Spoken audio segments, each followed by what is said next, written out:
Bread കൊണ്ട് വളരെ സിമ്പിളായിട്ട് ചെയ്തെടുക്കാൻ പറ്റിയ ഒരു സ്നാക്ക് കണ്ടു നോക്കാം.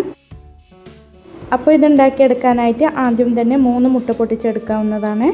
ഇനി ഇതിലേക്ക് 1/2 ടീസ്പൂൺ കുരുമുളക് പൊടി, 1/2 ടീസ്പൂൺ ചില്ലി ഫ്ലേക്സ്, കൂടെ 1/4 ടീസ്പൂൺ ഉപ്പും കൂടെ ചേർത്ത് കൊടുത്തിട്ട് ഒരു ഫോർക്ക് വെച്ചിട്ട് നല്ല പോലെ ഒന്ന് അടിച്ചെടുക്കണം. ഇതിപ്പോൾ ഞാൻ നല്ല പോലെ അങ്ങ് അടിച്ചെടുത്തിട്ടുണ്ട്. ഇനി ഇത് നമുക്ക് അവിടെ മാറ്റി വെക്കാം. ഇനി ഒരു പാൻ ചൂടായതിലേക്ക് 1 ടേബിൾ സ്പൂൺ നെയ്യ് ഒഴിച്ചു കൊടുക്കാം.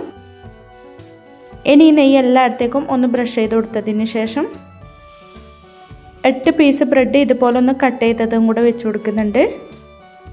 ഈ സമയത്ത് ലോ ഫ്ലെയിമിലാണ് വെച്ച് കൊടുക്കേണ്ടത്. ഇതുപോലെ ബ്രെഡിൻ്റെ പീസ് വെച്ച് കൊടുത്തതിന് ശേഷം നമ്മൾ നേരത്തെ അടിച്ച് മാറ്റി വെച്ച ആ മുട്ടയുടെ മിക്സി എല്ലായിടത്തേക്കും എത്തുന്ന രീതിയിൽ ഇതുപോലെ അങ്ങ് ഒഴിച്ചു കൊടുക്കാവുന്നതാണ്. ഇതുപോലെ മുട്ടയുടെ മിക്സും കൂടെ ഒഴിച്ചു കൊടുത്തതിന് ശേഷം ലോ ഫ്ലെയിമിൽ അടച്ച് വെച്ച് കൊടുത്തിട്ട് കുക്ക് ചെയ്തെടുക്കണം. അങ്ങനെ ഇതിപ്പോൾ ഒരു സൈഡ് റെഡിയായി കിട്ടിയിട്ടുണ്ട്. ഇനി ഇത് നമുക്ക് മറിച്ചിട്ട് കൊടുക്കാം. ഇതുപോലെ മറിച്ചിട്ട് കൊടുത്തതിന് ശേഷം നമുക്ക് ഫ്ലെയിം അങ്ങ് ഓഫാക്കി കൊടുക്കാവുന്നതാണ്. ഇനി ഇതിൻ്റെ മുകളിലായിട്ട് 1.5 ടേബിൾ സ്പൂണോളം ടൊമാറ്റോ സോസ് ഇതുപോലെ ഒന്ന് ആക്കി കൊടുത്തിട്ട് എല്ലായിടത്തേക്കും ഒന്ന് ബ്രഷ് ചെയ്ത് കൊടുക്കണം.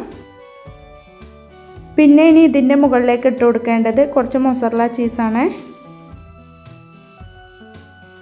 ഇതുപോലെ ചീസ് ഇട്ട് കൊടുത്തതിന് ശേഷം നമുക്കിതിലേക്ക് കുറച്ച് ക്യാരറ്റ് ഒന്ന് ഗ്രേറ്റ് ചെയ്തതും കൂടെ ഇതുപോലെ അങ്ങ് ഇട്ട് കൊടുക്കാവുന്നതാണ്.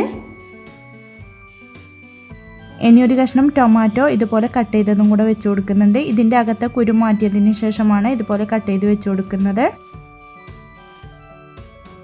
പിന്നെ ഒരു കഷ്ണം സവോള ഇതുപോലെ കട്ട് ചെയ്തത്, പിന്നെ ഒരു പച്ചമുളക് കട്ട് ചെയ്തത്,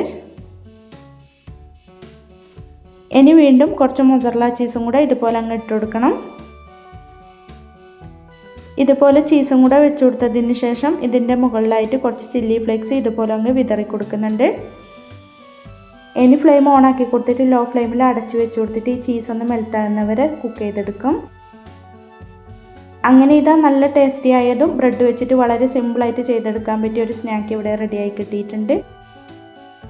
എല്ലാവരും ഇതുപോലെ ഒന്ന് ട്രൈ ചെയ്ത് നോക്കാനും ലൈക്ക് ചെയ്യാനും കമൻറ്റ് ചെയ്യാനും സബ്സ്ക്രൈബ് ചെയ്ത് സപ്പോർട്ട് ചെയ്യാനും മറക്കല്ല. Thank you for watching.